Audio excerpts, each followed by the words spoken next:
और जी जो हमारे एट्रीब्यूट्स हैं, जो हमारी एंटिटीज हैं, उन एंटिटीज को हम सॉरी एंटिटीज नहीं, जो हमारे एट्रीब्यूट्स हैं उन एट्रीब्यूट्स को हम डिफरेंट टाइप्स में, डिफरेंट लेवल्स में सेपरेट आउट कर सकते हैं based upon some of the features of those attributes. We are not looking at the features of the attributes. तो जो पहला केस है हमारे पास, दैट इज नॉर्मल एट्रीब्यूट।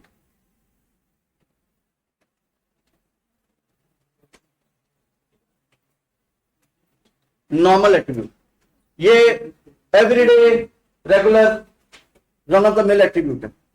जिस तरह लेट्स से हमारे पास सैलरी है,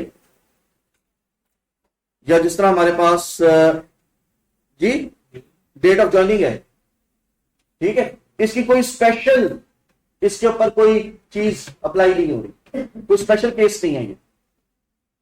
फिर हमारे पास कुछ एट्रीब्यूट्स ऐसे होते हैं जिनकी पूरे टेबल के अंदर जितने भी हमने एम्प्लॉइज को ट्रैक कर रहे हैं, लेट्स से मेरी कंपनी के अंदर 200 एम्प्लॉइज हैं, उन तमाम एम्प्लॉइज के लिए एक एम्प्लॉय को मैं पिक करूं तो वो जो वैल्यूज एम्प्लॉय के उस एट्रीब्यूट की है वो वैल्यू रिपीट नहीं हो सकती। एम्प्लॉय आईडी हो सकती है, CNIC हो सकता है, ठीक है, ईमेल एड्रेस हो सकता है, ठीक है। सो हम यहां पे जो हमारा सेकंड केस है that is called unique attribute. और यूनिक एट्रीब्यूट के लिए क्या करेंगे हम? यूनिक एट्रीब्यूट के लिए फॉर एग्जांपल CNIC है तो हम उसे अंडरलाइन कर देंगे।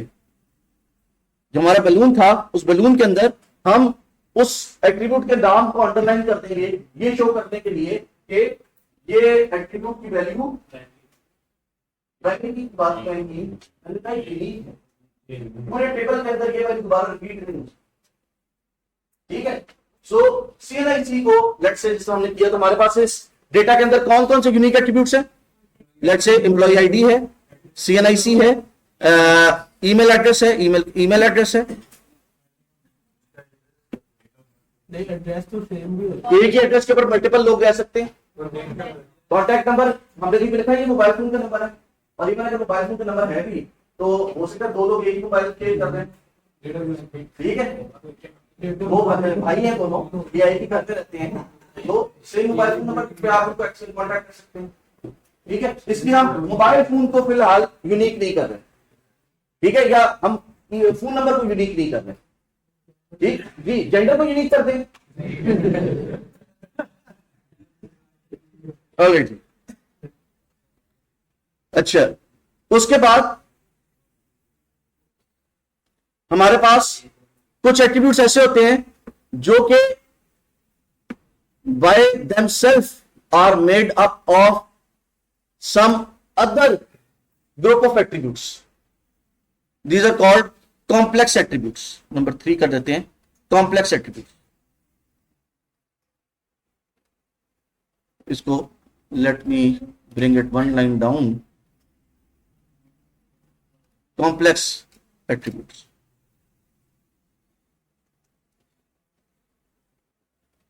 फॉर एग्जाम्पल एड्रेस की जब हम बात करते हैं तो हम कहते हैं जी, अच्छा इसको हम किस तरह कहेंगे जी, एड्रेस है, लेट्स से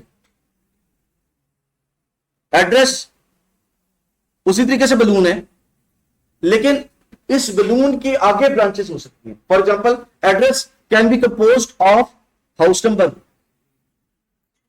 स्ट्रीट,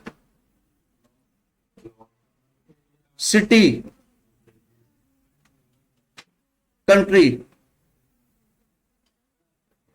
ठीक है। सो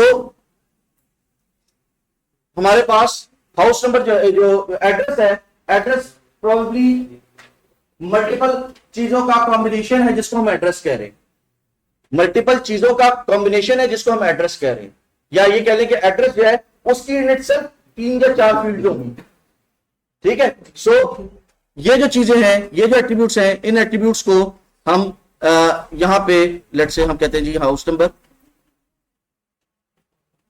स्ट्रीट, सिटी एंड कंट्री। ये हमने जो हमारा बलून था, उस बलून से आगे ब्रांचेस निकाल दी। जो हमारा एट्रीब्यूट था, मेन एट्रीब्यूट था, उस मेन एट्रीब्यूट से आगे हमने ब्रांचेस निकाल दी हैं उसके जो है वो सब एट्रीब्यूट्स को डिफाइन करने के लिए।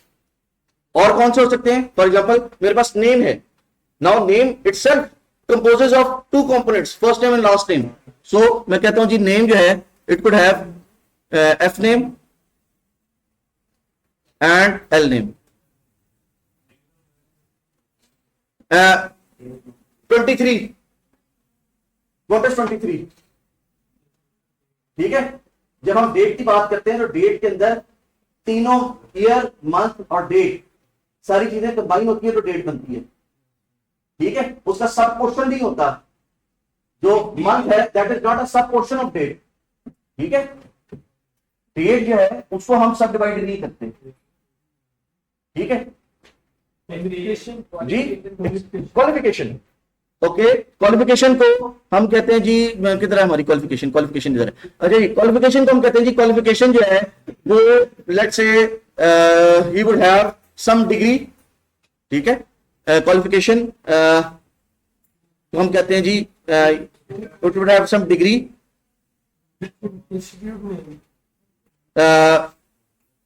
From in a particular area, let's say BS computer science, degree of BS computer science from some institute and some year of completion। Starting year कह लें या ईयर ऑफ कंप्लीशन कह लें या जब भी आपको डिग्री अवार्ड हुई है अवार्ड डेट कह लें। ठीक है, सो जब भी आप क्वालिफिकेशन की बात करें तो क्वालिफिकेशन एक्चुअली चार चीजों से मिलकर क्वालिफिकेशन बनती है। आपने कौन सी डिग्री की है, किस एरिया में की है, ठीक है, कहां से की है और कब की है। सिमिलरली जब हम एक्सपीरियंस की बात करेंगे तो एक्सपीरियंस भी स्टार्टिंग टाइम, एंडिंग टाइम, कहां पे, किस पोजीशन की। ठीक है, सो जब हम एक्सपीरियंस की बात करेंगे तो हम कहेंगे जी स्टार्ट डेट,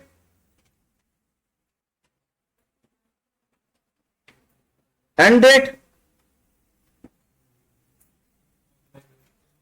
उसके बाद जो है वो लोकेशन, कंपनी कि कहां पे की है, और फाइनली किस पोजीशन के ऊपर या पोस्ट के ऊपर की पोजीशन लिख लेते हैं। ठीक है, अगर उसका जो है वो एक्सपीरियंस जो है वो 3 साल का है, फॉर एग्जाम्पल यहां पे हम कहते हैं कि 2020 से 2023। ठीक है, let's say ABC pharmaceutical company cashier की। ठीक है, so we would have a experience, entry for experience. ठीक है, सो हमने कुछ एट्रीब्यूट्स ऐसे आइडेंटिफाई कर लिए जो एट्रीब्यूट्स क्या है, कॉम्प्लेक्स एट्रीब्यूट्स हैं। उन एट्रीब्यूट्स को डिफाइन करने के लिए हमें मजीद कुछ डेटा मेंबर्स सिस्टम में डालने पड़ते हैं। ठीक है, फिर अगला है हमारे पास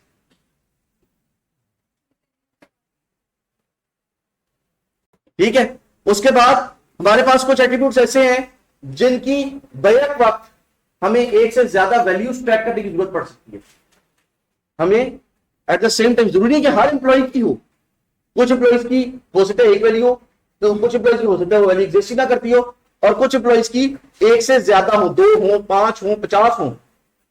ठीक है, कुछ एम्प्लॉयज की वैल्यूज सिंगल होगी, कुछ की मे बी नॉट एग्जिस्टेंट होंगी, और कुछ की हमारे पास मोर देन 1 होगी। ऐसे एट्रीब्यूट्स को हम कहते हैं मल्टी वैल्यूड एट्रीब्यूट्स।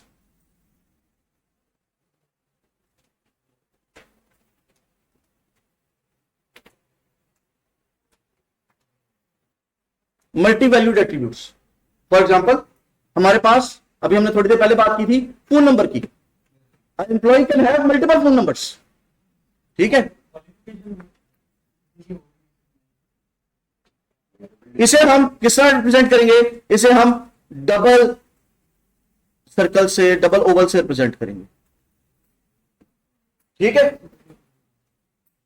मैं इसीलिए देखें कलर कोड करता जा रहा हूं ताकि आप जैसे बाद में इसको देखें तो आपको अंदाजा हो जाए इसके अंदर देखने भी और यहाँ पे देखने भी कि हम क्या जो है कहां पे चेंजेस कर रहे हैं। ठीक है, सो फॉर एग्जांपल यहाँ पे हमने कहा कि फुल नंबर की हमारे पास मल्टीपल वैल्यूज हो सकती हैं।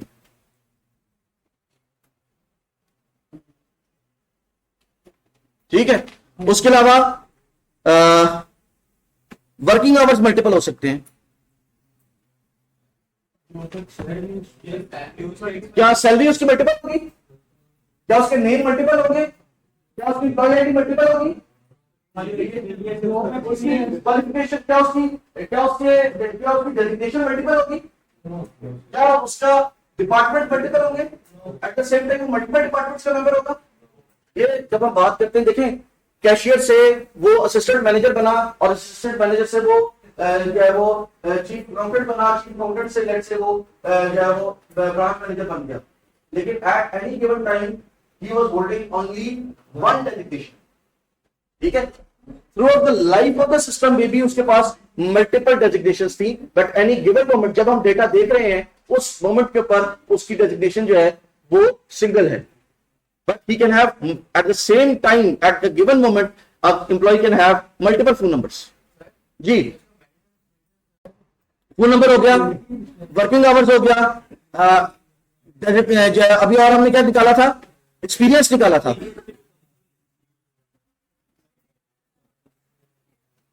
और एक हमने क्वालिफिकेशन निकाला था।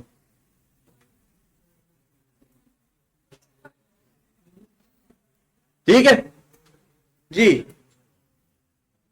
और फाइनली जो चौथा हमारे पास केस है, so the last case is called derived attributes, derived या कैलकुलेटेड एट्रीब्यूट्स, डिराइव्ड